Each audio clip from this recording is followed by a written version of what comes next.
This is a story that will define much of the rest of our lives. I'll just get right into it. Revenge of the orcas. Killer whales have sunk 3 boats in unusual attacks. It's happening.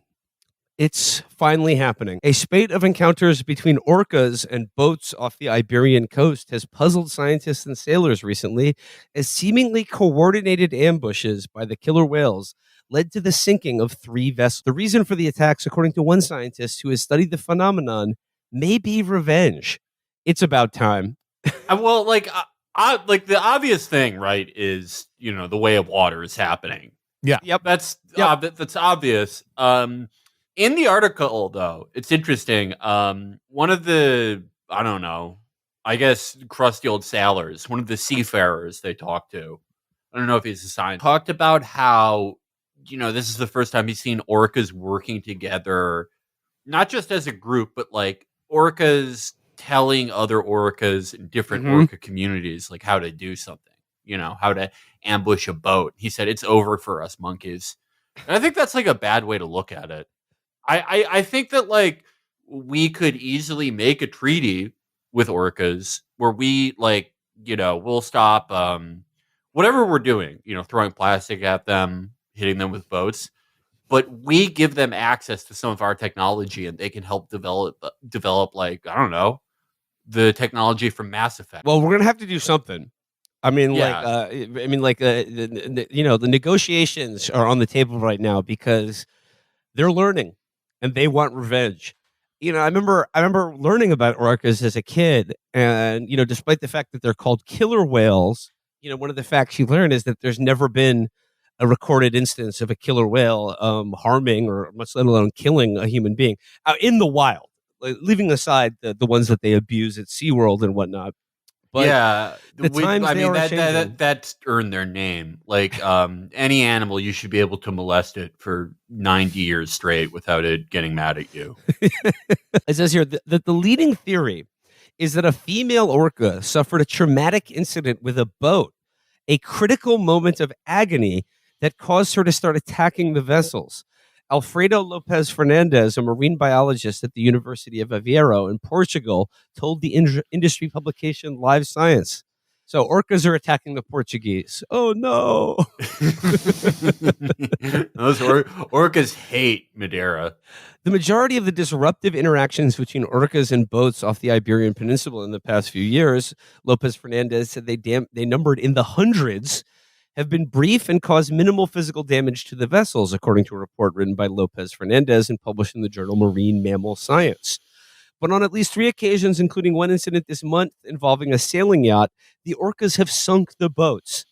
The female orca, whom scientists named White Gladis, appears to have taught the aggressive behavior to other adult orcas whose children have begun imitating the behavior. I think we need to, yes, some faction of humanity needs to get in touch with these guys and, not just make a treaty, but and technological exchange, but arm them. We got to give them the frickin' lasers for their heads from Austin Powers. Remember that? Something. Rockets.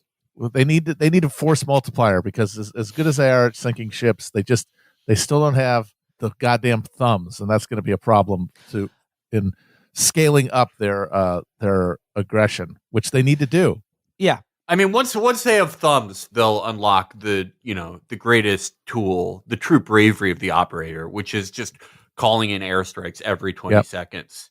I can't wait till they're orca sheepdogs. There's an orca Chris Kyle who lies about stuff. An orca Chris Kyle who's like, I actually attacked a migrant boat and killed 700 Syrian children. But those all count. That's all on my numbers. Yeah, that's my kill list. An orca Black Rifle Krill company. I don't buy Black Rifle Krill anymore. It's woke. Well, the orcas are being led by White Gladis. It seems like a sort of a matriarchy. We need to make a deal with the orca males to reinstate masculine authority over the Black Rifle Krill company. Well, maybe Gladys is like one of those IDF babes. Oh, I like that. I'm thinking maybe they could mount some of those like shaped penetrating charges that the Iranians use to like put holes in tanks and battleships and stuff. Put a couple of those on an orca, just swim right into the side of a destroyer or a yacht. But I mean, I wonder what this traumatic experience was. I mean, this is, as we said earlier, this is literally the plot of Avatar 2.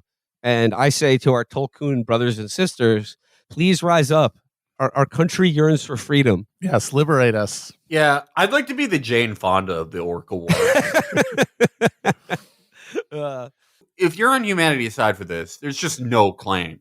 What? Like, no. They're overreacting to us just dumping Coke Zero in their home. Yeah, having submarines just doing massive sonic blasts through the ocean that deafen them. Yeah. That's pretty traumatic. There's just no argument. Yeah. Well, I mean, you said they're mad at us for dumping Coke Zero in their homes, but maybe they've gotten a taste for Coke Zero and they're attacking the yachts because they want more of it. Maybe we should introduce Diet Coke, the greatest beverage that humanity's ever created. Maybe we could use that to placate them. I don't know, but these orcas that are coming for us, and just think about one of these things. They're massive. They're like torpedoes. They're unstoppable. Well, and, I mean, it starts with the boats. Yeah, but I mean, it's unstoppable. They'll win eventually, even though they don't have thumbs, because their brain capacity is better than ours. They're probably like halfway through industrialization by now. By next year, they'll surpass us. But in that time, there's a lot of opportunities. If you're a human who's on the right side, on the orca side, you could write for like Orca Telesur. I want to be like you said. You want to be the Jane Fonda for the orcas. I think this program we could be like the Tokyo Rose for the Orca Empire. Yeah, like, listen, American sailors, your wives and girlfriends are home being fucked by dolphins right now. Give up. I already like Americans who are like their entire thing is like, oh, I'm gonna do propaganda for someone else. I already like someone like that. Like whenever people use it as gotcha, when they're like, "Oh, this guy's an American, but he wrote for a Chinese propaganda paper," I instantly like that person more. I'm serious. And how could that type of person? How could that? The one exculpatory act you could do as an American, writing an article that's like "Pandas amaze" in Village. Not one of those articles for RT that's like, as America gets transer, Russia's getting more based. Not those articles. That's practically like American. You're just writing like an American. The only thing better than that is doing that for the orcas. Yeah. Because they're just like, they're in the most right out of anybody, Yeah, they're the good guys. Yeah. We need to support them. And this is the chance to get in on the ground floor, to get into the aqua floor, make some connections. And help the winning team. Absolutely. Born to krill. The orcas actually don't eat krill, though. They eat other whales. I mean, like, that's how serious they are. Well, I guess I'll just go for myself, huh? I guess I'll just go and cut my cock off so I can't propagate my genes. I forgot what orcas do. Sorry. I've been taking Ozempic. It's making me freak out. I respond to Ozempic the way that Travis the Chimp responded to Xanax. It just makes me more compulsive and freak out all the time. Just like at the end of the article, though, it says here, so what should be made of the coordinated attacks on boats? The report warned that if the situation continues or intensifies, it could become a real concern for the safety of sailors, but also for orcas, which are endangered in the region because they could harm themselves by attacking boats or be harmed by sailors trying to protect their vessels. This seems like a weak stab at threatening the orcas, We really care about you. You can't say that in this same article as the guy going like, yeah, if they continue working together, we're done. Like you can't come after that guy who's like their brain capacity is better than ours. They'll probably like, they're going to invent plasma rifles, and then you're the next guy. You're the next guy in the article, and you're like, they might hurt themselves.